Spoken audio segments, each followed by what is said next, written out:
ବୈଭବ ସୂର୍ଯ୍ୟବଂଶୀ ଯିଏକି ବର୍ତ୍ତମାନ ବିହାରର ଜଣେ ଏଭଳି ଯୁବ ପ୍ଲେୟାର ଯିଏକି 14 ବର୍ଷ ବୟସରେ ରୋହିତ ଶର୍ମା, ବିରାଟ କୋହଲି, କପିଲ ଦେବ ସମସ୍ତଙ୍କ ରେକର୍ଡ ଭଙ୍ଗ କରି ଆଗକୁ ବଢ଼ିବା ଲାଗି ଏଇ 14 ବର୍ଷର ପିଲାଟି ଯିଏକି 49 ଶତକ ମାରିସାରିଛି ଘରୋଇ କ୍ରିକେଟରେ ଏବଂ ତାଙ୍କର ଲକ୍ଷ୍ୟ କ'ଣ ଅଛି ନା ସଚିନ ତେନ୍ଦୁଲକର ଭଳି ପ୍ଲେୟାର ହେବାକୁ ଚାହୁଁଛନ୍ତି। କାରଣ ଯେ 14 ବର୍ଷରେ 49 ଶତକ ମାରିସାରିଛନ୍ତି ସେ ଆଗକୁ କ'ଣ କରିବେ ଏବଂ ରୋହିତ ଶର୍ମାଙ୍କ ରେକର୍ଡ ଭାଙ୍ଗିବେ ବୋଲି ସମସ୍ତେ ଚେଷ୍ଟା କରୁଛନ୍ତି। ଏବଂ ଆପଣ ଜାଣିଥିବେ ଯେ ବୈଭବ ସୂର୍ଯ୍ୟବଂଶୀ ଜଣେ ଗରିବ ପିଲା, ସିଏ ବିହାରର ଜଣେ କୃଷକ ପରିବାରରୁ ଆସିଥିବାରୁ ତାଙ୍କ ଉପରେ ବହୁତ ପ୍ରେସର ଥିଲା। କିନ୍ତୁ 14 ବର୍ଷ ବୟସରେ ଯିଏକି ସିଲେକ୍ସନ ହେଇଛନ୍ତି ରଞ୍ଜି ଟ୍ରଫି ପାଇଁ। ଆପଣ ଜାଣିଛନ୍ତି ବର୍ତ୍ତମାନ ଆଗକୁ ଆସୁଛି ଆଇପିଏଲ୍। ଆଇପିଏଲ୍ ଦେଶ ପାଇଁ ଆସିଲେ ସବୁ ଯୁବପିଢ଼ିକୁ ଆଗକୁ ବଢ଼ିବାର ଚାନ୍ସ ମିଳେ। ତାଙ୍କର ଲକ୍ଷ୍ୟ ଅଛି ଆଇପିଏଲ୍ ମ୍ୟାଚେସ୍ ଖେଳିବା ପାଇଁ। କାରଣ ଆଇପିଏଲ୍ରେ ଯିଏ ଥରେ ଚାନ୍ସ ପାଇବ ନିଶ୍ଚିତ ଭାବରେ ତାଙ୍କ ଖେଳ ପ୍ରଦର୍ଶନ କରି ଆଗକୁ ବଢ଼ିବ।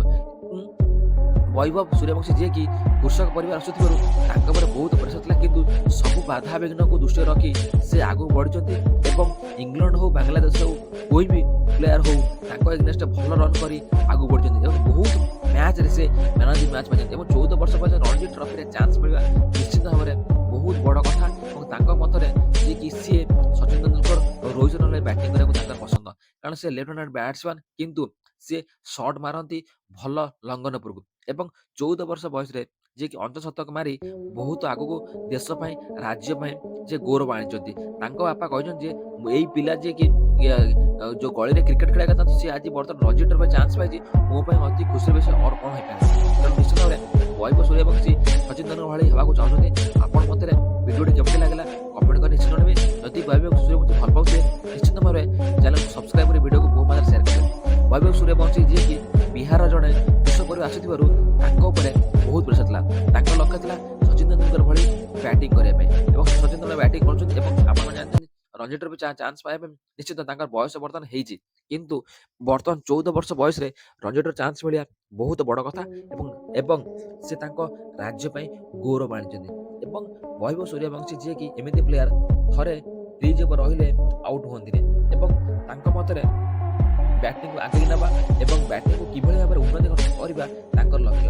ସେ ରାଜ୍ୟ ପାଇଁ ବିହାର ରାଜ୍ୟ ପାଇଁ ବହୁତ ଗୌରବ ଆଣିବାକୁ ଚେଷ୍ଟା କରୁଛନ୍ତି ଏବଂ ତାଙ୍କ ଲକ୍ଷ୍ୟ ନେକ୍ସଟ ଆଇପିଏଲ୍ରେ ଚାନ୍ସ ମିଳିବ। ଯଦି ଆଇପିଏଲ୍ରେ ଚାନ୍ସ ମିଳେ ଆଉ ନିଶ୍ଚିତ ଭାବରେ ସେ ଭଲ ପ୍ରଦର୍ଶନ କରି ଇଣ୍ଟରନ୍ୟାସନାଲ ମ୍ୟାଚ୍ ଖେଳିବା ପାଇଁ ଚେଷ୍ଟା କରିବେ। ତାଙ୍କ ବାପା ନିଜେ କହିଛନ୍ତି ଯେ ମୁଁ ଏଥିରେ ବହୁତ ଖୁସି, କାରଣ ମୋ ପୁଅ ଭଳିଆ ଯେଉଁଭଳିଆ ସଂଘର୍ଷ କରି ଆଗକୁ ବଢ଼ିଛି ମୁଁ ନିଶ୍ଚିତ ତାକୁ ସପୋର୍ଟ କରିବି। ଏବଂ ବୈଭବ ସୂର୍ଯ୍ୟବଂଶୀ ନିଜେ କହିଛନ୍ତି ଯେ ମୋତେ ଆଗକୁ ବଢ଼ିବା ପାଇଁ ମୋ ବାପା ବହୁତ ସପୋର୍ଟ କରୁଛନ୍ତି ମୋତେ, ଯିଏକି ଛୋଟ ବେଳୁ ସିଏ ମୋତେ ବହୁତ ସପୋର୍ଟ କରିଥିବାରୁ ମୁଁ ଆଜି ଏହି ଭାବରେ ପହଞ୍ଚି ପାରିଛି। ଏବଂ ଆପଣ ଜାଣିଛନ୍ତି ବୈଭବ ସୂର୍ଯ୍ୟବଂଶୀ ଯିଏକି ଖାଲି ଘରୋଇ କ୍ରିକେଟରେ ନୁହେଁ, ସେ ଇଂଲଣ୍ଡ ବାଂଲାଦେଶ ଟିମ୍ ଏଗନେଷ୍ଟରେ ମଧ୍ୟ ଭଲ ପ୍ରଦର୍ଶନ କରି ଏବଂ ନିଜ ରାଜ୍ୟ ପାଇଁ ପ୍ରାଇଜ୍ ଜିତିଛନ୍ତି। ଏବଂ ଆପଣ ଜାଣିଛନ୍ତି ଏବଂ ରଞ୍ଜି ଟ୍ରଫି ଚାନ୍ସ ହେଲେ କୌଣସି ଏତେ କମ୍ ବୟସରେ ରଞ୍ଜି ଟ୍ରଫି ଚାନ୍ସ ମିଳିନଥିଲା ଯେଉଁଟାକି ବୈଭବ ସୂର୍ଯ୍ୟବଂଶୀ ମିଳିଛି। ଆପଣ ମତରେ ଭିଡ଼ିଓଟି କେମିତି ଲାଗିଲା କମେଣ୍ଟ କରି ନିଶ୍ଚିତ ଭାବରେ କହିବେ। ଯଦି ସୂର୍ଯ୍ୟବଂଶୀ ଭଲ ପାଉଥିବେ କମେଣ୍ଟ ନିଶ୍ଚିତ ଭାବରେ କରିବେ, କାରଣ ଏଇଭଳି କମେଣ୍ଟ ଏବଂ ସବସ୍କ୍ରାଇବ ମୋତେ ଆଗକୁ ଯିବାକୁ ବହୁତ ଆଗକୁ ବଢ଼ିବା ପାଇଁ ମୋଟିଭେସନ ମୋତେ ମିଳିବ। ଆପଣ ଜାଣିଛନ୍ତି ସୂର୍ଯ୍ୟବଂଶୀ ଇଂଲଣ୍ଡ ବିରୁଦ୍ଧରେ ଏବଂ ବାଂଲାଦେଶ ଭିତରେ ବହୁତ ଭଲ ପ୍ରଦର୍ଶନ କରି ଭଲ ଶତକ ମାରିଥିଲେ, ଯୋଉଥିପାଇଁ କି ତାଙ୍କୁ man of the match award ମିଳିଥିଲା।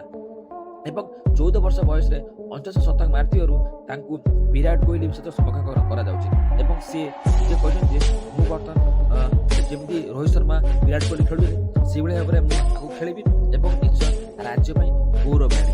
ଏବଂ ଆପଣ ମତରେ ସିଏ ବର୍ତ୍ତମାନ ଯେଉଁ ରଞ୍ଜି ଟ୍ରଫିରେ ଭାଗ ଯାଉଛନ୍ତି, ରଞ୍ଜି ଟ୍ରଫିରେ ତାଙ୍କର ଖେଳ ଆଗକୁ ରହିବ ଯେ ମୁକେଶ କୁମାର ଯେମିତି ଗରିବ ପରିବାର ଆସିଥିଲେ ମୁଁ ମଧ୍ୟ ସେମିତି ଗରିବ ପରିବାର, ମୁଁ ନିଶ୍ଚିତ ଭାବରେ ଭଲ ପ୍ରଦର୍ଶନ କରି ରୋହିତ ଶର୍ମା ଭଳିଆ ବ୍ୟାଟିଂ କରିବି ଏବଂ ଦେଶ ପାଇଁ ରାଜ୍ୟ ପାଇଁ ଗୌରବ ଆଣି ମୋର ପ୍ରଥମ ଲକ୍ଷ୍ୟ। ଏବଂ ଆଉ ଗୋଟେ କହିଥିଲେ ଯେ ମୁଁ ବାପାଙ୍କ ସ୍ୱପ୍ନ ପୂରଣ ନିଶ୍ଚିତ କରିବି, କାରଣ ବାପା ଚାହୁଁଛନ୍ତି ଯେ ମୁଁ ଆଇପିଏଲ୍ରେ ମ୍ୟାଚ୍ ଖେଳିବି। ନିଶ୍ଚିତ ଭାବରେ ବହୁତ ବଡ଼ କଥା ମୋ ମତରେ, କାରଣ ମୁଁ ଆଇପିଏଲ୍ ମ୍ୟାଚ୍ ଖେଳିଲେ ଯାଇ ମୁଁ ଇଣ୍ଟରନ୍ୟାସନାଲ ମ୍ୟାଚ୍ ଖେଳିପାରିବି। ଆପଣ ମତରେ ଭିଡ଼ିଓଟି କେମିତି ଲାଗିଲା କମେଣ୍ଟ ବକ୍ସରେ କମେଣ୍ଟ କରିବେ ଏବଂ ରୋହିତ କ୍ରିକେଟ ଟାଇମ୍ ଓଡ଼ିଆକୁ ଚ୍ୟାନେଲକୁ ସବସ୍କ୍ରାଇବ କରିବେ।